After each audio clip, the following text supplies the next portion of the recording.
Olá, gente, tudo bem? Bom dia. Antes de mais nada, desculpe o atraso para quem estava me esperando, mas eu tive um problema aqui de conexão, mas agora eu acho que está tudo certo e a gente já pode iniciar o nosso papo de hoje, né?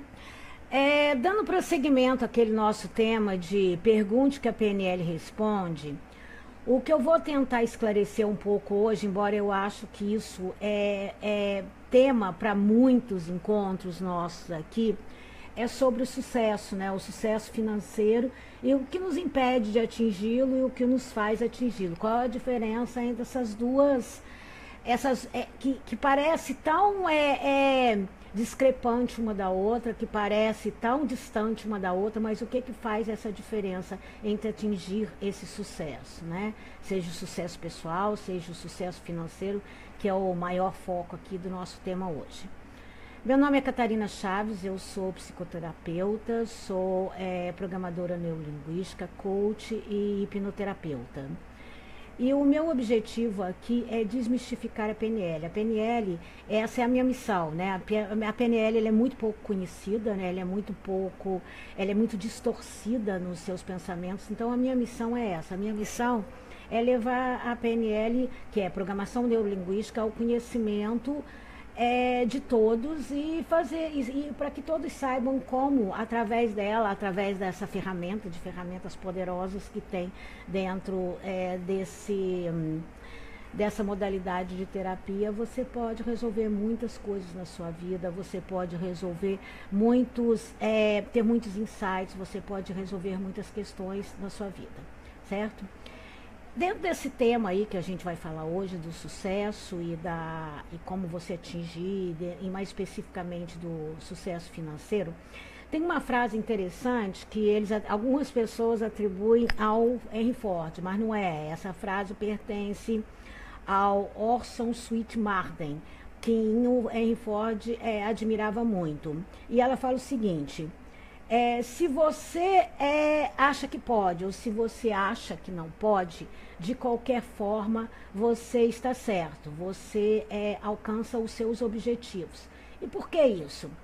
Porque muitas das nossas coisas, em relação ao dinheiro, em relação a qualquer outro, estão ligadas às nossas crenças, as crenças que nós temos em relação a nós mesmos, a crença que nós temos em relação ao mundo, a crença que nós temos em relação às coisas que nos acontecem. Quando eu falo de crença aqui, não são crenças religiosas, não são crenças místicas, são crenças sobre o nosso estar no mundo, né? Sobre nós mesmos, sobre as outras pessoas, sobre o mundo que nos envolve, sobre o que nós pensamos em relação a tudo isso que é o nosso modo de pensar e o nosso modo de agir. Através das nossas crenças, nós criamos o mundo que está ao redor de nós e nós criamos o nosso estar no mundo. A má notícia é que muitas vezes nós criamos crenças negativas e limitantes em relação a nós mesmos e em relação às coisas que nos acontecem. Mas a boa notícia é que, se fomos nós que criamos, nós também podemos modificar essas crenças, nós também podemos criar crenças empoderadoras, também podemos criar crenças que nos tirem desse costume que a gente tinha em nos limitar, dessa ação que a gente tinha em tornar o nosso comportamento e os nossos resultados, as nossas coisas limitadas. E como nós formamos nossas crenças? Essas crenças, elas são formadas na nossa infância, desde a nossa infância principalmente, pelas coisas que nos foram ditas, como a gente, quando é criança, a gente aceita muito tudo que falam pra gente, e tem figuras de poder, figuras que são relevantes para nós, que nós levamos em consideração, então nós acreditamos no que eles falam, e isso se torna parte do nosso complexo de crenças, passa a ser parte desse nosso modo de agir no mundo. Em relação a essa parte financeira mesmo, quem nunca ouviu falar que o dinheiro só traz desgraça? Lá na infância, né, que quem ganha dinheiro só ganha dinheiro quem roubou, que para ter dinheiro é precisar trabalhar demais, é precisar trabalhar muito, é precisar trabalhar até a estafa, porque senão não fica rico. Que quem consegue dinheiro perde alguma coisa, perde a saúde, perde parceiro, perde a felicidade. Quem nunca ouviu falar isso, não é mesmo? Então essas crenças, elas se tornam as suas crenças. Essas crenças que eram de outras pessoas, elas vão se tornar as suas crenças. Então, ganhar dinheiro ou ter dinheiro vai passar a significar para você ter infelicidade, ficar sozinho, ou ter que trabalhar muito, ou ser mal em algumas vezes, ou ser ladrão em algumas outras vezes. Então o nosso cérebro, que não faz, ele não julga, ele só aceita o que nós identificamos como certo, ele vai colocar para nós as coisas dessa forma. E dentro dessa técnica, a primeira coisa que nós fazemos, né, dentro da programação neurolinguística, é identificar quais crenças que nós temos. Depois desse nosso encontro aqui, o que você pode fazer é pegar um caderno e começar a fazer para você mesmo quais são as suas crenças. Põe num caderno, responda para você, né? O que você acredita sobre você mesmo? Quem que você acredita que você é? Você acredita que você pode ter sucesso? Você acredita que você é uma pessoa bem-sucedida? Você é uma pessoa que acredita que ganhar dinheiro é fácil? Porque quantas vezes a gente escuta falar assim, nossa, ganhar dinheiro é muito difícil, eu preciso trabalhar muito. Ou o que você acredita sobre o mundo? Que aquelas pessoas que têm dinheiro, elas vão usar o dinheiro para humilhar outras, ou elas vão usar o dinheiro para se beneficiar e vão fazer com que outras pessoas, usurpar de outras pessoas, né? E o que você acredita que você pode alcançar agora ou no futuro? O que você acredita? Você acredita que você pode alcançar futuro por meio da felicidade? Ou você acredita que você pode alcançar a felicidade por meio do seu dinheiro, por meio daquilo que você vai conseguir? Você acredita que esse dinheiro pode trazer para você ou para aquelas pessoas que estão em volta de você a felicidade? As crenças, elas são consideradas um dos níveis fundamentais da nossa mudança, tá? Da nossa mudança de estar no mundo, da nossa forma de nos posicionar em relação às outras pessoas, da nossa forma de relacionar em função de nós mesmos e das coisas que nós temos. E nós temos, dentro dessas crenças, desse conjunto de crenças que nos pertencem, nós temos uma que fica num nível, né, numa estrutura profunda, inconsciente, que nós não sabemos algumas coisas de como nós nos comportamos. Por exemplo, eu não sei como que eu fico deprimida, ou eu não sei por que eu sou tão azarada, ou eu não sei por que eu nunca consigo ganhar dinheiro com as coisas que eu faço, ou com as coisas que eu me proponho a fazer.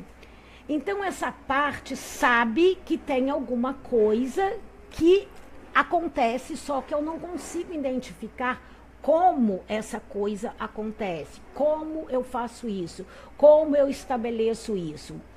E aquilo se mantém repetindo, e ele tem uma estrutura, que ele tem uma sequência dentro de nós que se repete. E ele tem alguma coisa que você sabe, alguma coisa que você vê, alguma coisa que você ouve, alguma coisa que você fala para você mesmo, como por exemplo, vamos supor que você seja uma bordadeira e você borda panos de prato e você quer vender seus panos de prato para outras pessoas.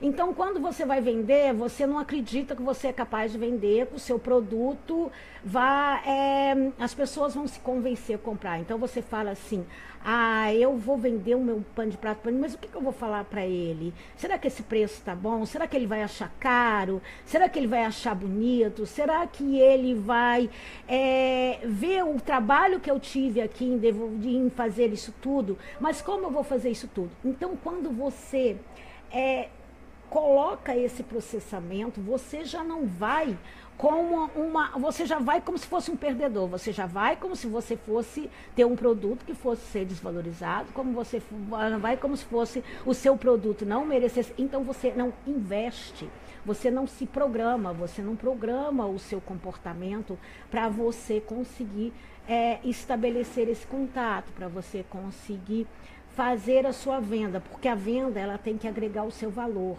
A venda ela tem que agregar aquilo que você acredita sobre o seu produto. Tem uma história, né? Essa história é bem minha, né? Porque essas crenças elas estão associadas a outras coisas também. Então, olha só, se você acredita que você pode falar em público, porque até bem pouco tempo atrás, eu não acreditava que eu fosse capaz nem de estar aqui fazendo essa interação com vocês, eu achava assim totalmente absurdo. Então, se você acredita que você é capaz de estar aqui, você está aqui. Mas se você... Então tem uma crença por trás de você que faz você acreditar que você é capaz de estar aqui. E se você acredita que você não é capaz de falar em público, se você acredita que você não é capaz de estar aqui, tem uma crença que habilita a não estar aqui, a você não estar aqui. Você acredita que você não pode estar aqui. E essas crenças, elas são muito difíceis delas serem solucionadas, delas serem modificadas pelo raciocínio lógico. Por quê? Porque quando eu ponho o raciocínio lógico, eu sei que alguma coisa não está bem, eu sei que eu não deveria realizar aquilo, eu sei que eu não deveria achar que eu sou uma porcaria, mas alguma coisa em mim faz eu achar que eu sou uma porcaria. Por quê? Porque ela está sendo mantida por essa estrutura profunda. Ela está sendo mantida e ela está sendo sequenciada dentro da cabeça de uma forma que me faz parecer que eu sou assim, que me faz parecer que eu não posso fazer determinada coisa, que eu não posso ser feliz, que eu não posso vender. E em relação ao sucesso, o que acontece é que elas têm que, por exemplo, se você consegue alguma coisa, você vai vender algo importante, e você não acredita que aquilo a coisa é importante, você não acredita que aquilo é legal, então você boicota o processo, você faz com que aquele processo não aconteça.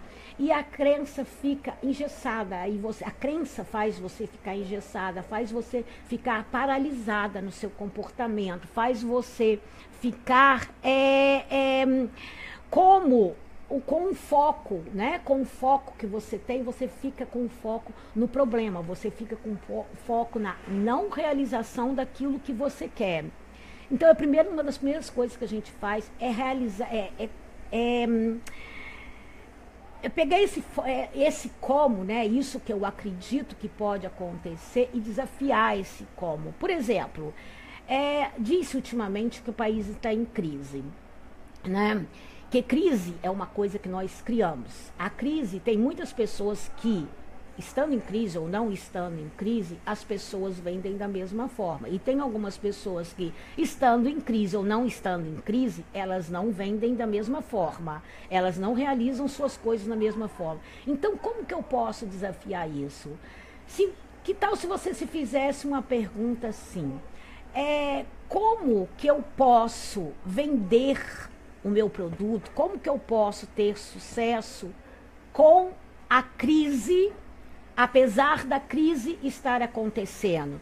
Como eu posso desenvolver talentos e habilidades que me levem a obter aquele resultado que eu quero, a obter aquilo que eu estou procurando, a obter aquela situação que eu quero fazer, que eu quero transformar, que eu quero mudar no meu modo de fazer as coisas, no meu modo de conseguir sucesso, no meu modo de obter alguma coisa a mais. Uma pessoa outro dia me falou, né, aqui mesmo numa pergunta sobre essa questão financeira, e foi um dos motivos que eu resolvi explorar esse tema. Ela falou o seguinte, que ela tinha uma mão de Midas ao contrário. Ou seja, tudo que ela queria fazer de dinheiro se transformava em não dinheiro. Acredito que foi esse o pensamento dela. Ela acabava perdendo. Eu não sei se vocês conhecem a história do Midas, né? Do rei Midas. O rei Midas era um rei bem sucedido. Ele era bem sucedido financeiramente. Ele gostava de fazer negócio. Ele tinha uma boa articulação para negócios. E um dia ele fez uma ação que ajudou alguma pessoa que era preferida de um deus, né? Então ajudou essa pessoa e o Deus ficou sabendo, um determinado Deus que agora eu não me lembro e não vem ao caso. E esse Deus falou para ele o seguinte: você pode pedir o que você quiser, porque você fez alguma coisa boa para alguém que eu considerava, você pode pedir o que quiser. E ele pediu que fosse feito que ele, tudo que ele tocasse, tudo que ele pusesse a mão, tudo que ele pusesse pelos sentidos, seria transformado em ouro. Tá, tudo bem, o rei sabia, o Deus sabia mais ou menos o que aquilo ia dar, mas deu essa bênção, né? Essa bênção para ele. E ele foi embora feliz da vida, pegou algumas coisas e já se transformaram em ouro, até que ele estava com fome, ele chegou numa macieira, pegou uma maçã, na hora que ele foi comer, botou a mão na maçã, a maçã se transformou em ouro. A hora que isso já começou a incomodar ele. A hora que ele chegou em casa, ele tinha uma filha que gostava muito dele, que morava com ele. A hora que a filha veio falar com ele, a hora que ele abraçou a filha se transformou em ouro. Então ele começou a ficar desesperado, aí foi uma coisa atrás da outra, ele teve sede, foi beber água, a água se transformou em ouro líquido, e ele viu o quê? Que aquela bênção antes se transformou numa maldição, né? Antes de ser uma bênção, né? O que o Deus lá já previa que acontecesse, ela se transformou em uma maldição. Então qual é a reflexão que a gente pode fazer isso, né? Pelos sentidos, tá? Nós conseguimos estabelecer a nossa relação com o mundo. E a PNL, ela explora muito os sentidos, porque através do que nós sentimos, tá? É um dos sentidos que potencializa aquilo que a gente quer realizar. São as sensações, porque quando quimicamente, bioquimicamente, quando nós temos um desejo, quando nós temos uma coisa que nós queremos muito realizar, quando nós colocamos ela a nível de sentimento, nós modificamos a bioquímica do nosso organismo e o organismo se prepara, o cérebro se prepara para receber aquilo biologicamente, para receber aquilo. Então, partindo desse pressuposto, a primeira coisa que esse rei conseguiu foi isso, foi transformar o ser em ter. Quando ele transformou o ser em ter, quando ele quis que aquilo que era sensação se transformasse em alguma coisa voltada para o físico, tá? Voltada para alguma coisa que extrapolava, tá? Extrapolava esse nível de sensibilidade, ele transformou aquilo numa maldição. E uma segunda reflexão que eu faço, que essa até responde melhor o que essa pessoa colocou aí, é a seguinte: se nós tomarmos o dinheiro como uma coisa em si, vamos dizer, como um papel, ou como no caso dele ali foi o ouro, como um objeto em si, como o papel em si, ele não nos traz emoção nenhuma. Ele não traz pra gente nenhuma coisa que vá nos mobilizar.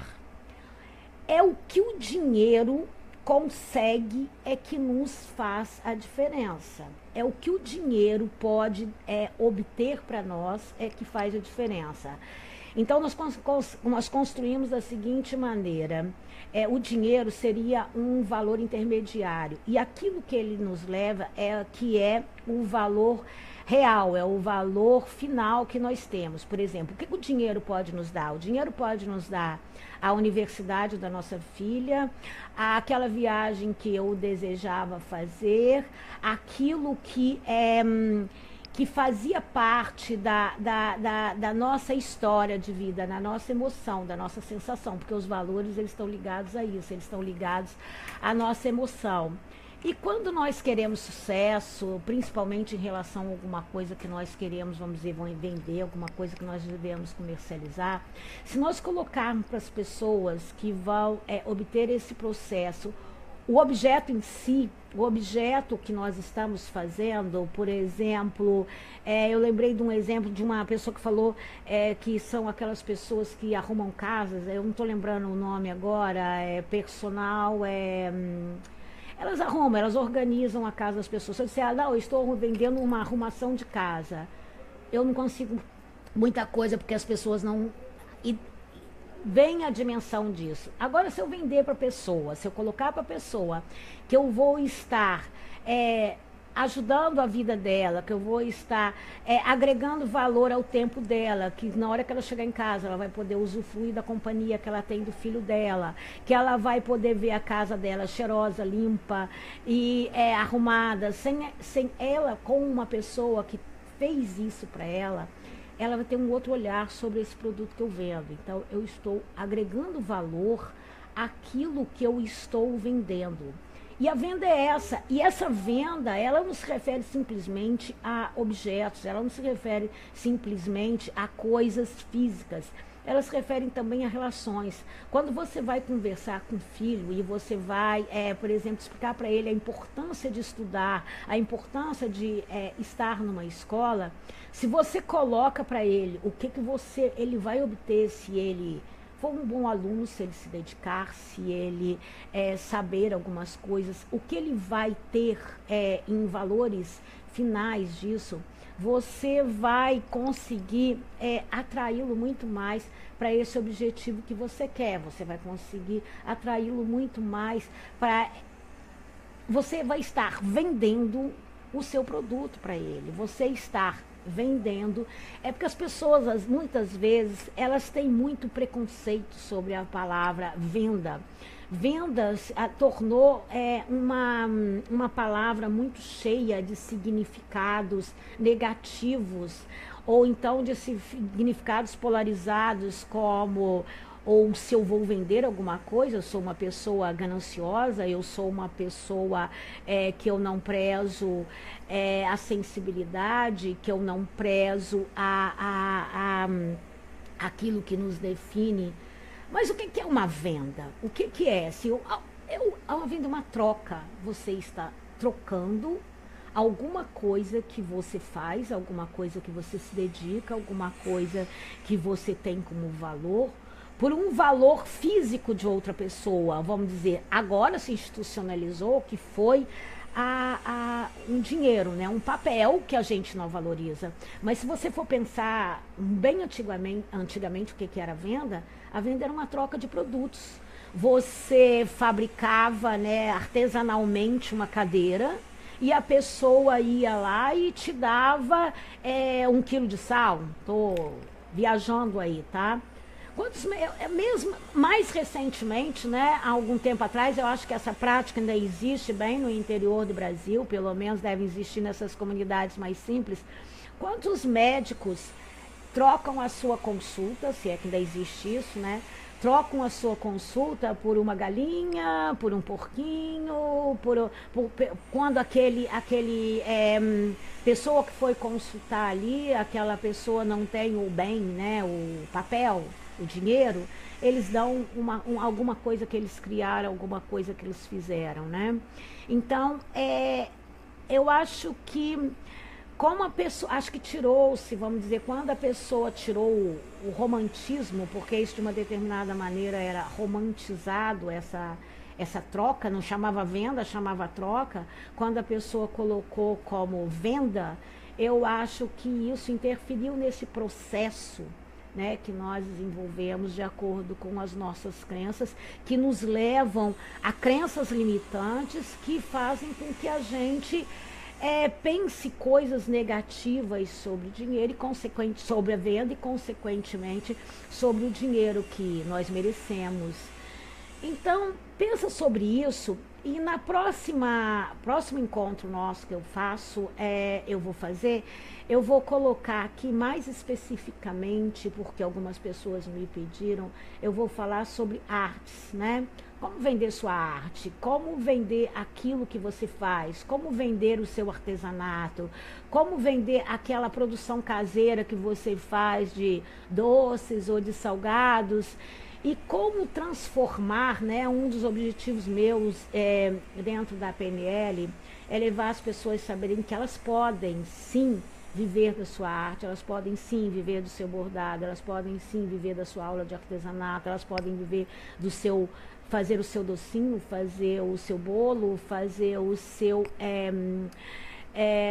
a sua dança, seja lá o que for que ela tiver, o dom que ela tiver para oferecer a outra pessoa. Mas isso é uma conversa nossa para nossa próxima live, que vai ser na sexta-feira, nesse mesmo horário, às 9 horas da manhã. E se você gostou dessas informações que eu dei aqui, se você gostou desse conteúdo que eu compartilhei aqui com vocês, se vocês têm alguma dúvida, deixe seu comentário aqui embaixo nos comentários aí, compartilhe com seus amigos, dê o seu like, faça com que isso chegue a outras pessoas que desejam essas informações a mais, que vocês acham que seria útil para outras pessoas. E façam também aquelas perguntas que vocês desejam saber dentro daquele tema Pergunte, que a PNL responde. O que mais? A PNL é muito ampla, ela tem um leque de posições, de colocações, de escolhas que você pode fazer, que pode ser respondida e pode ser agregada a tudo que nós fazemos e a tudo que nós estabelecemos para nós como dificuldades do dia a dia ou como coisas que nós deixamos alcançar, tá certo? Muito obrigado pela sua participação aqui hoje, muito obrigada por você estar aqui hoje fazendo me ouvindo aqui, tirando o seu tempo para estar aqui, tá certo? Um grande abraço para você e até sexta-feira eu vou colocar outra vez a minha programação de encontros nossos aqui embaixo, eu vou compartilhar com vocês e eu peço que vocês também compartilhem com outras pessoas, tá certo? Um bom dia para vocês e tenham todos uma ótima semana, tá certo? Um grande abraço, tchau!